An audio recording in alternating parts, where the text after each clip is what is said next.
velho gaúcho de bombacha espora, de chapéu grande tapeado na testa, bigode branco e um sorriso aberto, montando um pingo num dia de festa, acariciando a crina do seu pingo, batendo o relho de leve na anca, lenço vermelho esvoaçando ao vento, guasqueando as pontas da camisa branca.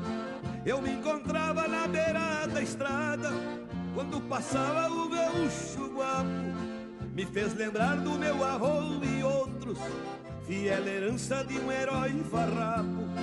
Me fez lembrar do meu avô e outros, fiel herança de um herói farrapo.